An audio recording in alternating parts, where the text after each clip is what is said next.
Thank you for participating in another episode of Dubai's Daughter. Our guest speaker today is A.W.Burgess. And Mr. Burgess, would you please introduce yourself? Yes, I'm A.W.Burgess. I am the founder and national executive director for Family Mankind, as well as I am the president CEO of the A.W.Burgess Company. Okay.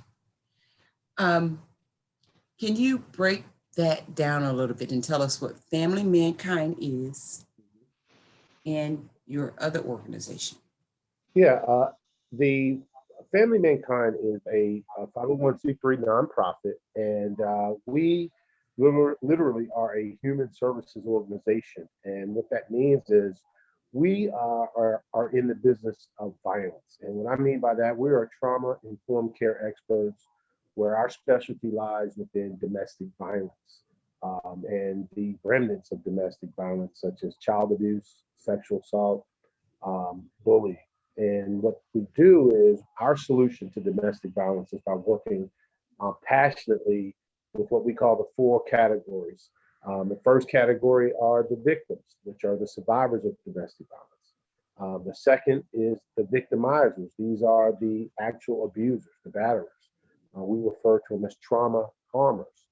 The third is the voyeurs. These are the individuals who have witnessed, these events and either didn't know what to do, how to respond to it, and so we're out to inform them.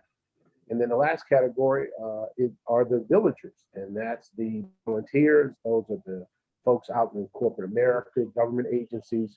These are our resources, and it's with these four these that we solve the problem of domestic violence. Yes, that's everybody.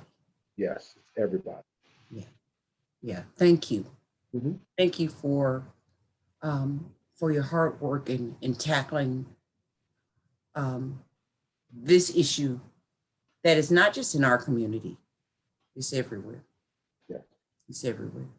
Now, let me ask you, and this is not on the list, but since COVID, has it gotten worse? Yes. In fact, we always tell folks that what COVID did was it actually made it worse for victims and survivors because now you didn't have the outlets of school, you didn't have the outlets of work.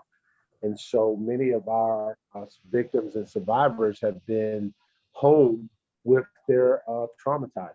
They're with home with the victimizers. And so it's kind of like being locked in a cage with a wild animal.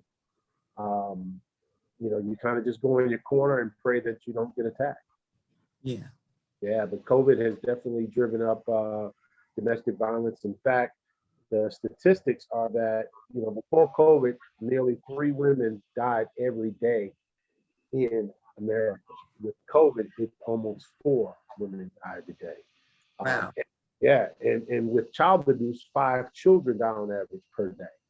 And you got to figure that, with our children, um, things obviously being at home with a bad parent, but also the bullying aspect, cyberbullying. They haven't been in school. So now, believe it or not, the social media platforms have been the cause of a lot of children dying as a result of bullying, depression, and so forth. So, Wow. yes, it has driven up homicides. That's sad. That is very sad, but we thank you for the work that you are doing. We know that you can't handle every situation in every city, in every state, but you're doing what you can, and we thank you very much for that. Thank you. So let's get to the icebreaker. Let's try to get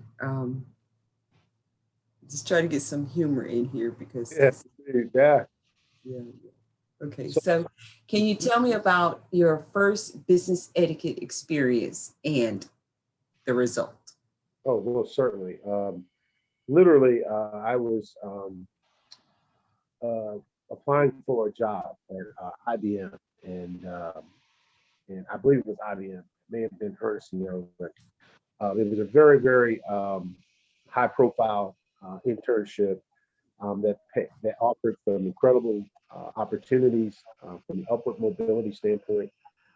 Economically, it was I think at the time it was probably paying like $25 or $30 an hour, which today would be like $50 to $100 an hour to a kid, which was phenomenal.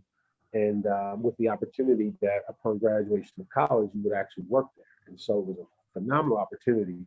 And I never forget it. It got down to me and a great friend of mine. And and I remember thinking, I know I'm gonna get this job. I know I believe I landed all the questions and answered them appropriately. I was dressed appropriately, suit and tie and just clean. And I thought I had articulated myself extremely well. And so I called the interviewer, one of the interviewers, and I said, "Hey, have y'all made a decision regarding the college intern position?" And they said, "Not quite yet, but we'll let you know soon." And soon thereafter, they contacted me and said that although my qualifications were stupendous and stood out, someone else got the job. And I said, "Well, who could it have been?" Because most of the people who interviewed were my friends, and wanted to know who possibly got it. And they let me know that my great friend Frances, sweet sweet young lady, she had received it. And so I asked them. I said, so that I wouldn't make any of the same mistakes in my next potential interview, and what was the reason why Frances got the job and I didn't? And they said we were neck and neck, but the one reason that stood out for all of the candidates, not just me, was that Frances was the only one who left a follow-up thank you note to all the people who had interviewed us. And not only did she leave them leave them a letter, she actually had done her homework and got literally got the names of the individuals who were interviewing her, and she literally left the thank you letters right after the initial interview.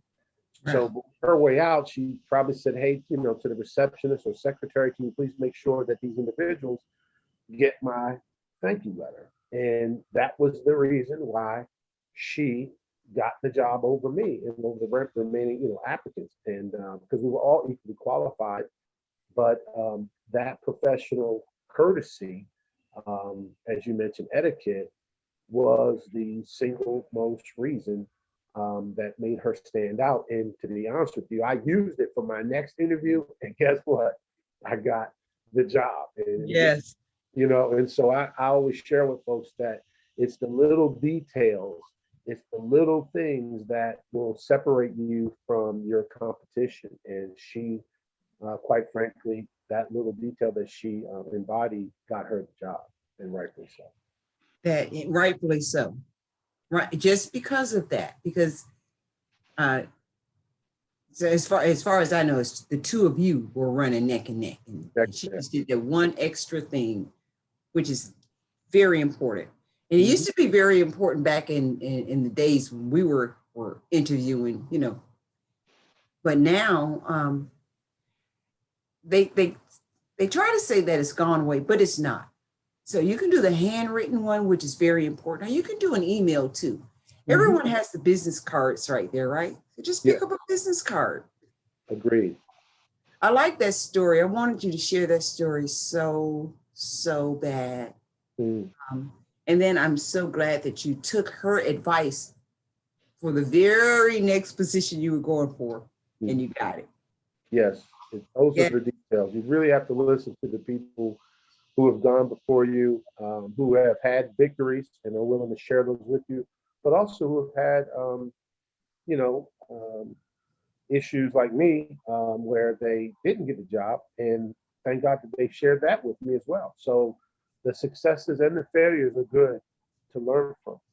Yes, I agree. So career-wise, we know that you have two organizations, right? Two organizations. Can you tell us about the second organization? Definitely. Well, Impact VDC is a consulting firm, and basically what that is we literally grow businesses. So we find the deficiencies that are in businesses, and we grow them from there. We're one of those companies that comes in and we look at your processes, and we see what you're doing well, and commend you for those things, and see where we can on areas of improvement where we can, take those processes and make them better. And we have organizations understand that their greatest asset will always be their people. So how do we grow our people? And we always tell people, if you want to, turn your business into an ATM, you have to start with your folks. You have to start with the people that you have hired and bring out their very best attributes, and help them with their deficiencies so that they can grow to be better performers, not bitter performers, but better performers. And so we take people, meet them where they are, and we grow them from there. Absolutely. Mhm. I love that. Sounds very, very good and much needed. Mhm. Sure is. So yeah, I like it. In high school, did you know what you wanted to do with your life? I did. I was blessed to have attended a very lucrative budding school that literally developed some of the best folks for college. It was a college preparatory school, and it's called McDonogh, and it's actually in the suburbs of Baltimore, where I'm from. And I lived there, and it was a school that embraced the liberal arts side of education. And this was a school that by middle school, these children were already on college calculus. They were already reading all the classic novels by third, fourth, and fifth grade. And these this was the type of school that was putting out folks who scored perfect SATs or high ended as far as the actual range of the SATs. And so going there, it made me focus on what I really wanted to be. And at that time, I went there candidly to be a professional athlete. I was one of those folks that was great at a couple sports and thought that okay. But what the school always reminded me was that you had to have a alternative to that, because it wouldn't last forever. And so when I got to college, I went to college on a full athletic scholarship. I wanted to be literally a corporate attorney. So I wanted to have a JD, which is the law, MBA program, which was obviously the business side. I wanted to be a corporate attorney. And so yes, I knew from day one that I wanted to be impactful in corporate America, but also, as a backup to, not going to the pros. If I didn't make it to the pros, I wanted to make sure I had that solid backup, and that was cool. That is also fascinating. I mean, third grade level, and they're reading these books, and I can't imagine what the math was like. That's like the worst subject for me is math. Well, they would have got you the help. Trust me, they would have gotten you the help that you needed by form of tutors, support. You would have succeeded. Yes, that's still exciting. I'm so glad that you went there, and then you knew to have something to fall back on versus the sport. So getting it's the Juris Doctorate, right? Yes, Juris Doctor. Yep, that was a law Okay. aspect. Yeah. Okay. So you did get that? Actually, no. My story is a little bit different. Actually, I documented my story in a book. I wrote a book called The Family Man, and it kind of ties in why I do what I do. In my senior year of college, when I was headed to law school, and literally had the year of a Fortune 500 CEO, and life couldn't have been better from a professional standpoint. Like I said, headed to law school, this Fortune 500 CEO was paying for law school, and upon my return to college, he literally stated to me, he said, "A.W., all I want you to do is have fun and graduate. And if you're able to do that, you're going to live a phenomenal life." He said, "I'm going to pay for law school. I'm going to pay you $125,000 a year per year to be our, attorney in training while you're in school. I don't want you worrying about money." He said, "So I just want you to know that you and my kids one day will run this company." And, with such a promising opportunity ahead of me, um, little did I know 45 days later after him making that statement that I would be in jail because of domestic violence. And so, unfortunately, because of that particular act of mine, going to prison um, erased all the opportunities for becoming a lawyer. And so that's why today it is critical for me to make sure that, of course, our youth, young adults, but just everybody that crosses my path, that I ensure that their mental health, their wellness is at a superior level, healthy level, so that they don't make those horrific decisions that I made that ultimately caused caused my dreams to be deferred. Yeah. Yeah. Yeah. So that's why you do what you do right That's now. why I do what I do. It's truly passion and purpose over profit. You can look at that, the business side of what I've done, and you'll think, my God, well, prison didn't impact him financially. He's made more money than 99% of all Americans in his lifetime. But you can be the Michael Jordan, or you can be the Michael Jordan of your job, and make all the money in the world. But if you treat people like crap, if you treat yourself like crap, if you have no spirituality about yourself, if you're not a good human being, what good does it mean for you to have all the material things, be this horrible boss, even though you make all the money in the world for people? Are people really working, with you, or are they working for you? Because Right. they're I'd rather have people work with me and want to come to a place of business where they see it as a career and not a job, and certainly not working for someone just because of the money. Um, and that's what I want folks to know, that your happiness is priceless. You can't put a value on being happy. You can't put a value on treating people with respect, and more importantly, treating yourself with respect and being. I agree with you. I commend you for telling your story. I Thank you. really do. I think you're a very educated man. Thank I you. think you're very well spoken. I knew that I wanted you on the podcast. You were going to be a guest on the podcast, but just, personally talking to you. Um, I knew, you know, Well, you thank you. Thank you, and your inner being for recognizing that. I appreciate that. yeah, definitely. But it goes to show, you know, all the education you have. Um, it's not just your situation, but it's situations, but all the education you have, people you have backing you, believing in you, knowing how smart you are, and you're going places. One mistake can just take it away. Definitely, Right? definitely. But guess what? You're a bouncer though. You recognize your error. How about Yeah, that? yeah. Um, Accountable. I'm accountable to it. I definitely own it. Yes, for sure. yeah, yeah. And now you're an advocate. Definitively an advocate.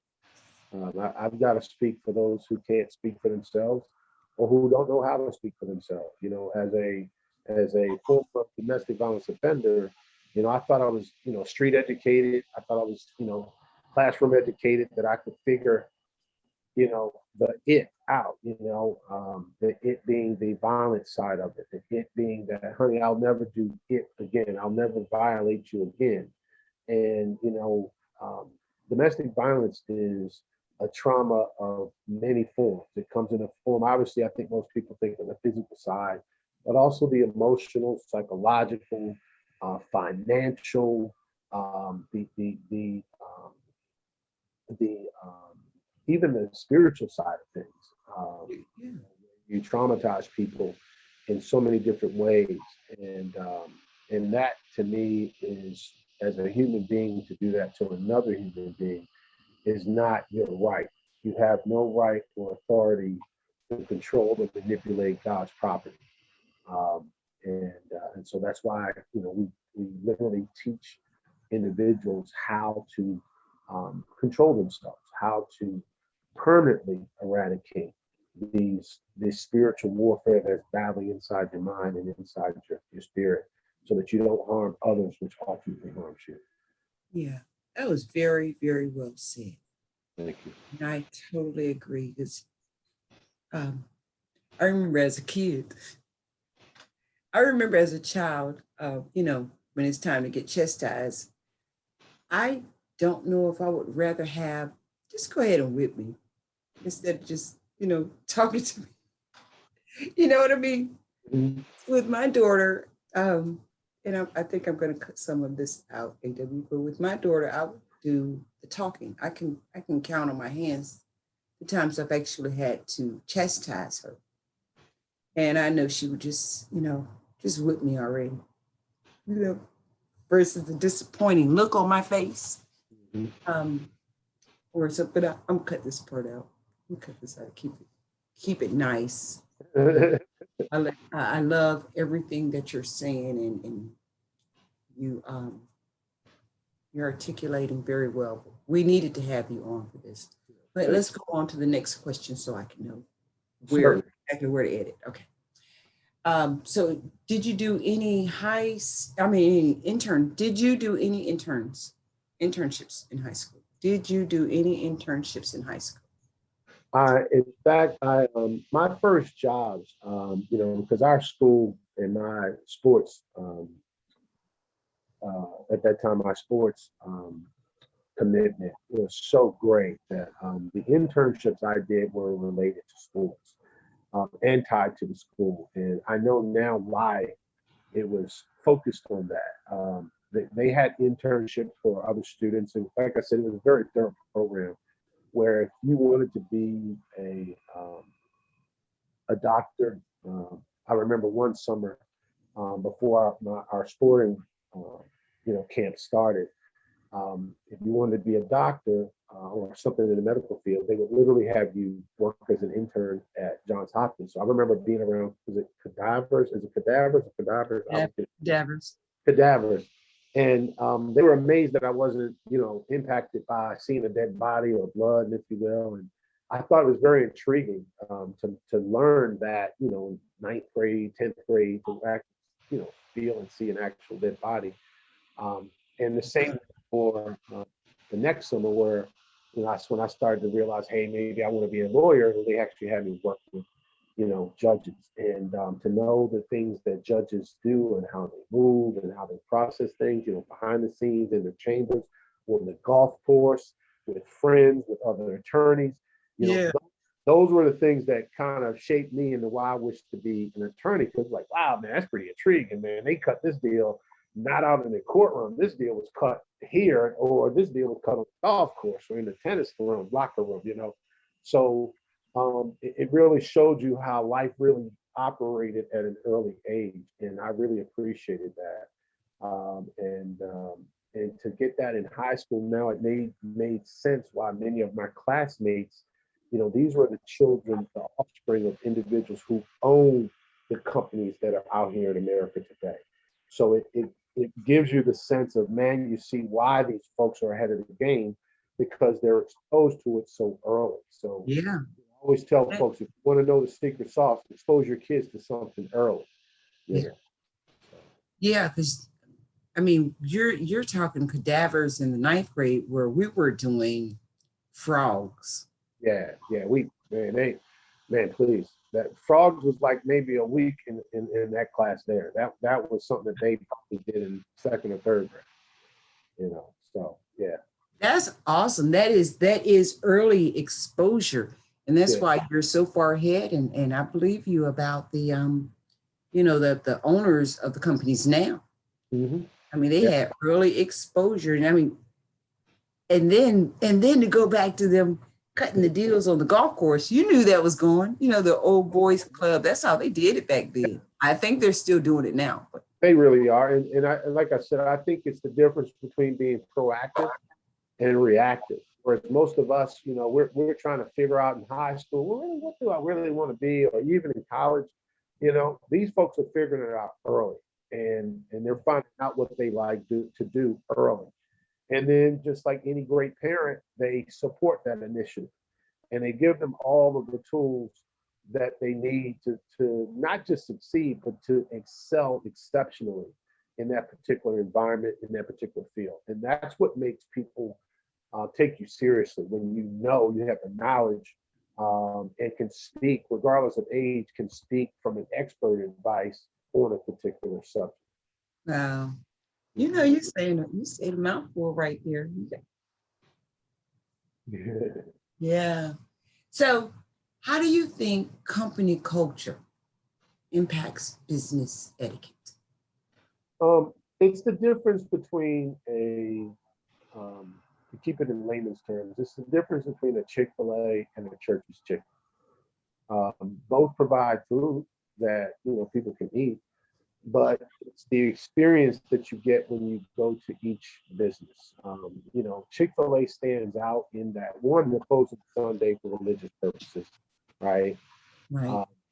They also, if you are ever, when you go to order, they would say, "Welcome to Chick-fil-A, my name is," and it'll be a pleasure to serve.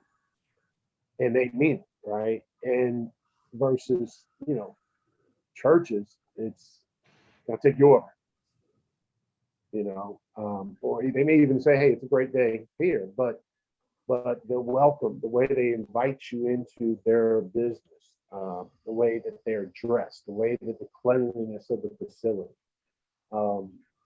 I think all of those little details are what determines where you wish to spend your dollars, and what makes you stand out amongst those in that particular field.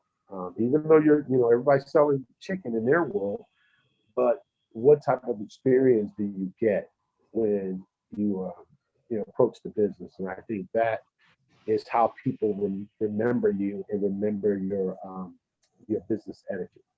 Yes. That was a good analogy. Mhm. Yeah. Mhm. So your level of education, what's your level? Tell us your level I of am education. literally 6 classes from having a bachelor's degree. Like I was telling you, I went to prison in my senior year of college. And what happened was when I got out, naturally, when you are released from prison, it's about the safety of the citizens. And my parole officer, first thing was you got to have a job. So, I literally got back into the car business, which is, got into the car business because a great friend, um, his dad owned the dealership, and I knew his dad. And what that allowed me to do was to have a job, but also allowed me to go to school. And I literally enrolled in Old Dominion University. They were the only school that would even take me at the time. Because when I tried to go back to my previous school, naturally, because of what I had done, they were like, "No way," and this is something that, as a convicted felon, these are the things that you gotta own when you do a crime. Not everybody's going to welcome you back with open arms, and so you've got to be able to be transparent, tell your story, and go with the folks who are willing to help you, right? And Old Dominion, there was a dean of students, and she sat down with me. She heard the story. Um, I did not lie to her about anything. I'm very transparent with her about everything, and she already knew what had happened anyway. Just wanted to see the way I had responded to the question. Yeah. And she said, "We're going to go ahead and admit you." And I remember sitting there thinking, "Oh my God," And so I got back in college, finished some classes, and then what happened was I was because of the success that I was having in the car business. The owner said to me, "Hey, I want to promote you. Um, it's a lot more hours to work, but it's a lot more pay." And I'll never forget. I think the offer at that time, he told me I would make $150,000 per year. I'm 20, two at the time. It's kind of like what, you know. He's like taking a leap, and I'm just sitting there like, oh my God, 22-year-old man child, if you will, because had I probably had a proper mentor to go to, my mentor probably would have told me, A.W., don't leave college, finish college. You can always get that job opportunity another time. But to a 22-year-old street kid from Baltimore, and this is somebody, that I respected. This was one of the first minority millionaires I'd ever met in my life. And he's like, here's the job, it's in writing. And he had never did me wrong by anything. Man, it was like, yo, I'm in a quandary, and he's like, well, let me know tomorrow, because not, there's gonna be a bunch of other people who will jump at this opportunity. So I jumped, I took it, and made a ton of money for many, many, many years thereafter. Um, I do have, obviously you can look back and think to yourself, should I have graduated? I should have, but life jumped on me, got married, kids, and then you're chasing dollars thereafter. Yeah. Um, I'll tell you this: it would be a pleasure of mine to go back one day, when the timing is right, to finish those few classes, to just get that bachelor's of science, to basically say, hey, I completed, I finished. Yeah. And I did it for me. Yeah. I push education a lot. Mm-hmm. And I'm sorry, college is not for everybody. True. And then situations, life happens, but you can always, if that's what you want to do, you can always complete it, because I just completed it 2 years ago. Amen. Well, see, you're the inspiration that, for me, like me, I battle one word, and that's time. I battle time. I battle time commitments. When you're serving on boards, or you've got boards that you have to answer to, when you're responsible for the livelihoods of so many people, Yeah. I don't offer any excuses. I tell people, when you put your mind to something, you can do whatever you pretty much want to do, right? That's right. And especially if you're doing it for you. Yeah, for you. Yeah. You'll make time, and one class at a time. And and see, that's what it was. I think that's the best advice. I think for me, I saw it as, in this normalcy of college, in my mind, it was okay.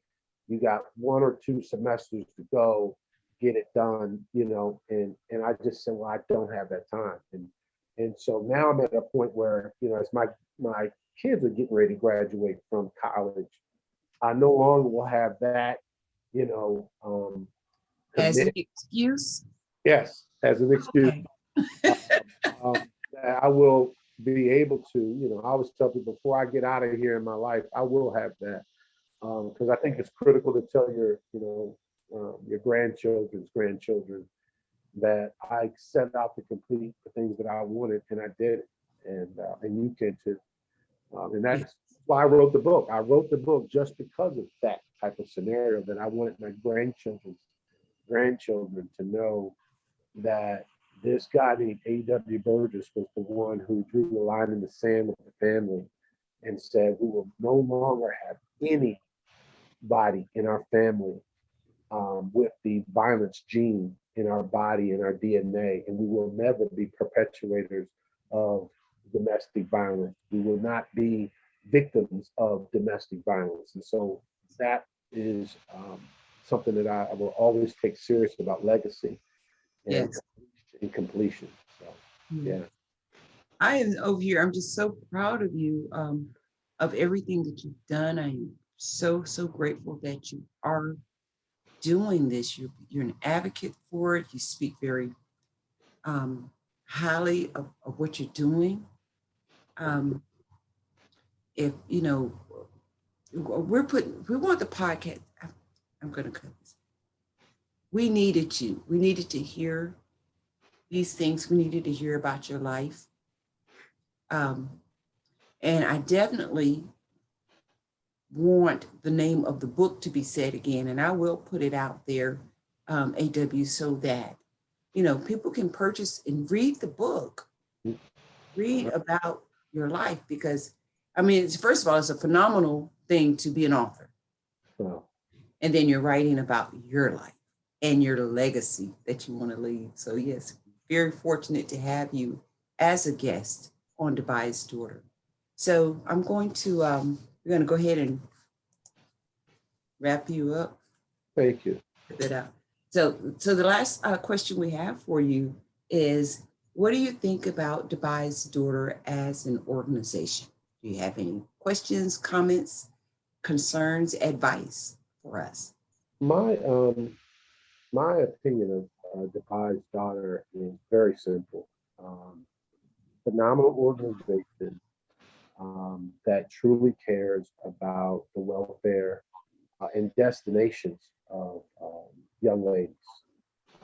As a father of four daughters, my daughters would be involved with Dubai's Daughter. You know, at the age that you're grabbing, I wish there had been a Dubai's Daughter for them, because I think for the way where our children are, you know, social media and the pressures that come with, um, you know, those types of platforms, the pressures that come with being liked and being accepted and looking a certain way and conforming to what is beautiful and so forth.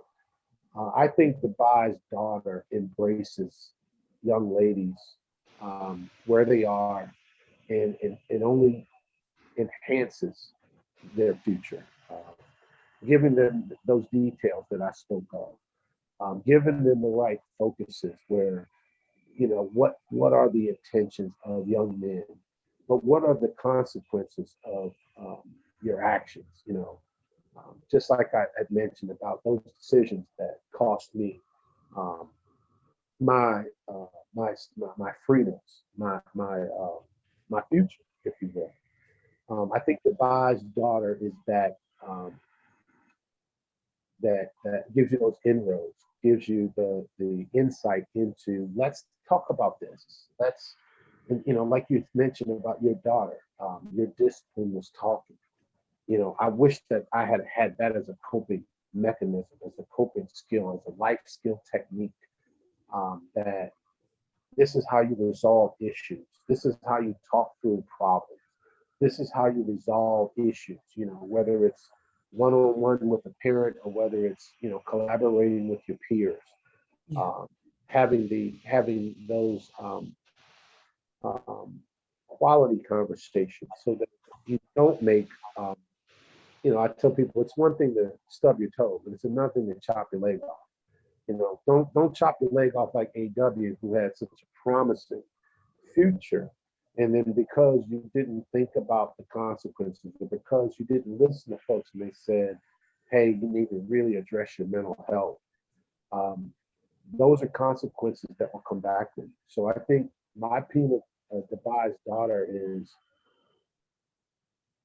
it would be very wise of young ladies and parents to be involved with the Dubai's Daughter, because remember I mentioned the villager aspect early in this conversation. I think it's a great village that Dubai's Daughter offers, and it offers another perspective of, you know, giving our children the details, the quality details that will enhance their lives so that they can make some really well-informed decisions that could be life-changing decisions.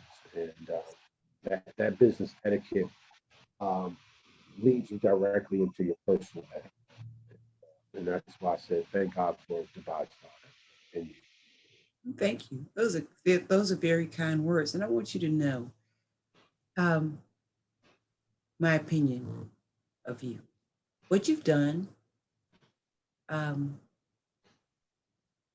you know, what it was that what you did, you paid for it. Okay, you grew from it, you learned from it, and look at where you are now.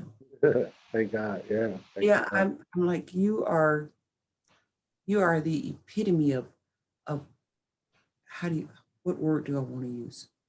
You've learned from your mistakes. You grew from your mistakes, and now you're out. You're helping young men to not, not make, don't do as I did. Yeah. Just take it another way, But A.W., you're not down. You're not out. Oh, never. No, sir. It's an absolute pleasure to Thank have you take a moment, just a moment to speak with us. Tell your story. Help us to help someone else. And that's why we are spotlighting you as our guest speaker on Dubai's Daughter today, because you've got such a wonderful story and you're doing great things. We really, really thank you. Well, I thank y'all for having me. And anytime God affords me the opportunity to serve with others like you, I'm thankful. I'm grateful. I don't take that lightly. Like I said, I wish that I had known that there were organizations out there that, like yours, that would develop, help develop me more than just, education. Etiquette is very important. Social etiquette, personal etiquette, business etiquette, anything that can help someone better articulate themselves in front of others, strengthen their character. I think character is a lot, when it comes down to your values. Had I known, what I know today, there was no way I would have absolutely harmed anyone.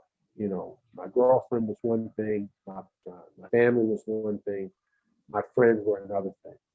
But the fact that I was harming myself first, Yeah. well, I tell people it's very difficult to love others if you don't love yourself first. And I think that organizations like Dubai gives folks that kind of love, self-love, that when you love yourself enough to learn these types of things that are going to set you apart from just, the average person, making you an exceptional individual. Like I said, it's one thing to be that exceptional business person, but to be an exceptional human being, just to me, I'd rather have that person where we can train and coach and, one who's moldable, malleable, if you will, than to have the very best expert, but have to have a worse attitude. I'm not working with drama. I'm not working with, look at me, it's all about me. I'm working with folks that care enough about themselves, but they can support themselves. They can be their own encourager, and then have enough strong friends around them that they realize the power of collaboration. So. Yes. Wise words, Mr. A.W.Burgess. We thank you again, A.W., and we thank you guys for listening. We will speak with you next time. Amen. Thank y'all for having me.